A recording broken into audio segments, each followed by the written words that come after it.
पुढची बातमी. शक्तीपीठ महामार्गाविरोधातील आंदोलनाची धार आणखी वाढवण्यात येणार आहे.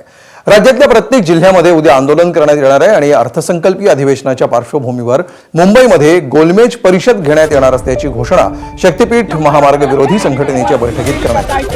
राज्यातील शक्तीपीठ महामार्ग विरोधी संघटनांच्या विविध जिल्ह्यातील नेत्यांची ऑनलाईन बैठक झाली. काँग्रेसचे विधान परिषदेचे गटनेते सतेज पाटील या बैठकीला उपस्थित होते. त्यामध्ये हा निर्णय घेण्यात आला. स्थानिक स्वराज्य संस्थांच्या निवडणुका संपल्यानंतर राज्य सरकार शक्तीपीठ महामार्ग प्रकल्प पुढे रेटण्यासाठी कृतीशील असल्याचा आरोप आंदोलकांनी केला. सतेज पाटलांनी लोकांना विश्वासात घेतल्याशिवाय प्रकल्प राबवणार नाही असं मुख्यमंत्र्यांनी आश्वासन देऊनही भूमिका बदलल्याचा आरोप केला. शक्तीपीठ महामार्ग जो गरज नसलेला महामार्ग 86,000 कोटीची व्हॅल्यू आज 1,02,000 कोटीवर या ठिकाणी गेलेला अजून काहीच होत नाही. परभणीपासून 12 जिल्ह्यामध्ये या शक्तीपीठ महामार्गाला विरोध आहे. गरज नसलेला हा महामार्ग आहे. त्याच्या संदर्भात सर्व शेतकऱ्यांनी भूमिका घेतलेली आहे, परंतु शासन त्याच्या संदर्भात कुठलाही विचार या ठिकाणी करताना त्याला दिसत नाही.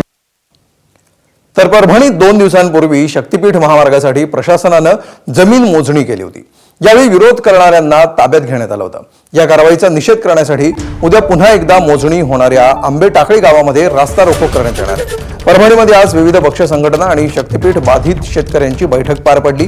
त्या बैठकीमध्ये हा निर्णय घेण्यात आला आहे. या बैठकीमध्ये स्वाभिमानी किसान सभा यासह इतर संघटना आणि शक्तीपीठ बाधित शेतकरी मोठ्या संख्येनं सहभागी झाले होते.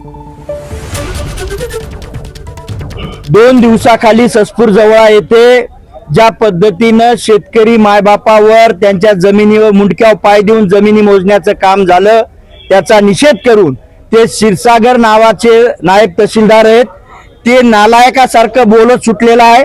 त्या नालायकाची आधी इथून सस्पेंड करून त्याच्यावर गुन्हा दाखल झाला पाहिजे. या बैठकीमध्ये ती मागणी झालेली आहे. खरं तर हा शक्तीपीठ महामार्गाची कुठल्याही लोकांची मागणी नाही आणि त्यामुळं आज या ठिकाणी सगळे मोठ्या संख्येनं सर्व गावातले शेतकरी उपस्थित आहेत. या ठिकाणी निर्णय घेण्यात आला की उद्या मोठ्या प्रमाणावर रस्ता रोको आंदोलन हे आंबेटाकळीच्या तिथे आम्ही करणार आहोत. परभणी जिल्ह्यातले मोठ्या प्रमाणावर शेतकरी त्यामध्ये सहभागी होणार आहेत. एबीपी माझा, उघडा डोळे बघा नीट.